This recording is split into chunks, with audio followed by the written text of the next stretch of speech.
Hola a todos nuestros seguidores de Zona Psique y de las psicocápsulas. El día de hoy estamos en la emisión número 3 de las psicocápsulas y les tengo preparado el top 5 de los casos psicológicos más impactantes. Comenzamos.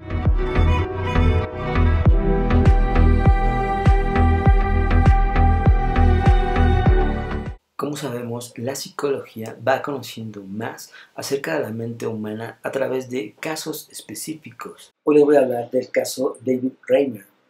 David Reimer es uno de los pacientes más famosos de la psicología.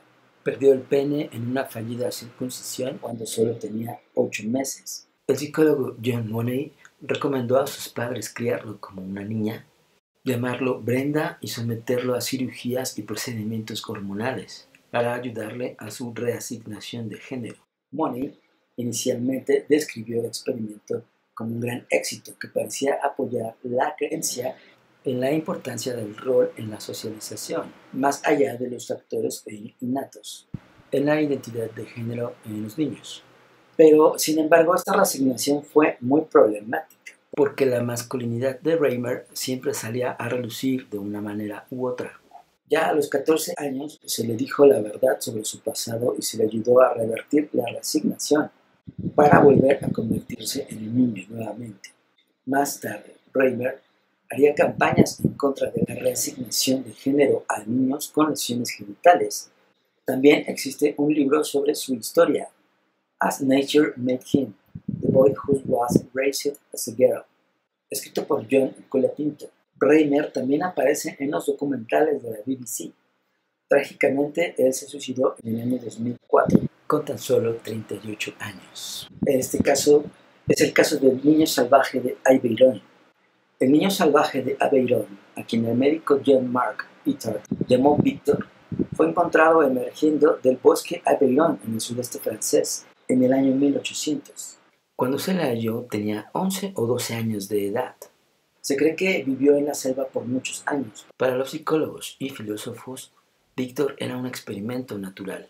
De alguna forma nos lleva a preguntarnos cómo le afectó la falta de intervención humana en los primeros años de vida. Pues aquellos que tenían la esperanza de que Víctor se estableciera como un salvaje noble, no corrompido por la civilización moderna, se decepcionaron grandemente, pues el niño era sucio, desaliñado, defecaba donde estaba parado y aparentemente estaba motivado pues por el hambre. Víctor adquirió estatus de celebridad después de ser transportado a París e Itard comenzó la misión de socializar al niño salvaje.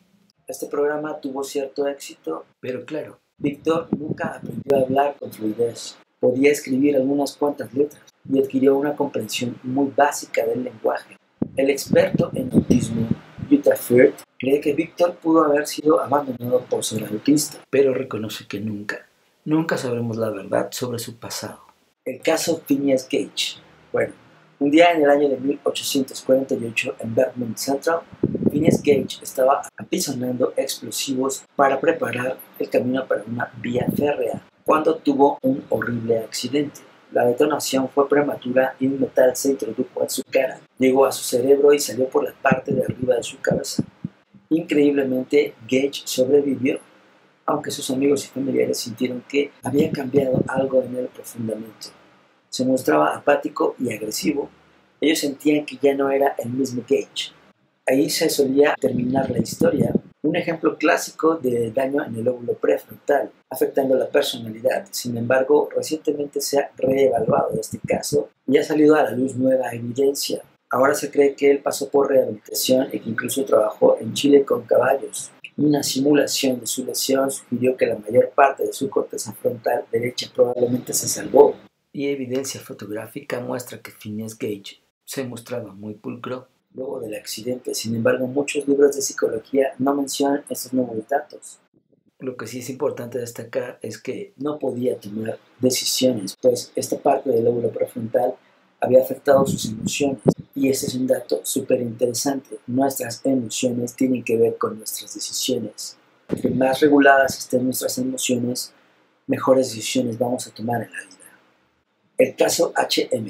Henry Gustav Mogensen, conocido por muchos como HM en la literatura para proteger su privacidad, desarrolló amnesia severa a la edad de 27 años. luego de una cirugía cerebral para tratar la epilepsia que sufría desde niño. Fue el centro de los estudios de más de 100 psicólogos y neurocientíficos. Ha sido mencionado en más de 2.000 artículos. La cirugía de Modaison involucró la remoción de grandes partes del hipocampo en ambos lados del cerebro. Como resultado, él terminó siendo casi incapaz de guardar nueva información en la memoria a largo plazo. Hubieron algunas cuantas excepciones. Por ejemplo, luego de 1963, él era consciente de que un presidente de Estados Unidos había sido asesinado en Dallas. La extremidad del déficit de Modaison era sorprendente para muchos expertos de la época. Ya se creía que la memoria se distribuía por toda la corteza cerebral, pero luego de morir su cerebro fue cortado, cuidadosamente preservado y formando parte de un atlas 3D digital. Modaison murió en el 2008. Y gracias a su caso de estudio, hoy sabemos que esta parte del cerebro contiene toda la estructura para guardar la información de la memoria. Y quiero cerrar con el último caso, el caso Chris Sizemore. Chris Costner Sizemore es una de las pacientes más famosas a las que se les ha dado el controversial diagnóstico de trastorno de personalidad múltiple. Dicha condición se conoce hoy como el trastorno de identidad disociativo. Los altergados de Sizemore aparentemente incluían a Eve White, Eve Black, Jane y muchos otros. De acuerdo a los reportes, Sizemore expresaba estas personalidades como un mecanismo de afrontamiento debido a que había traumas experimentados en su niñez no superados. Por ejemplo, ver a su madre seriamente herida y a un hombre cortado por la mitad en una serrería. En años recientes, Sizemore ha descrito cómo sus alter egos se han combinado en una sola personalidad durante décadas, pero todavía ve diferentes aspectos de su vida como pertenecientes a diferentes personalidades. Por ejemplo, ha declarado que su esposo estaba casado con Eve White, que es otra de sus personalidades, y no con ella, y que Eve White es la madre de su primera hija. Su historia se ha volcado en una película en 1957 llamada The Three Faces of Eve, o Las Tres Caras de Eve, basada en un libro del mismo nombre escrito por su psiquiatra. Sizemore publicó su autobiografía en 1977 llamada I'm Eve, yo soy Eve. Creo que una de las cosas que más podemos aprender de estos casos intrigantes es la importancia de la investigación ética y bien hecha para el avance de la ciencia y de la psicología. Sin duda ha sido clave comprender más sobre estos clásicos de la psicología, sobre debates, controversias, como esto de la personalidad múltiple o el concepto de identidad, sobre todo en el vínculo entre la mente y el cuerpo.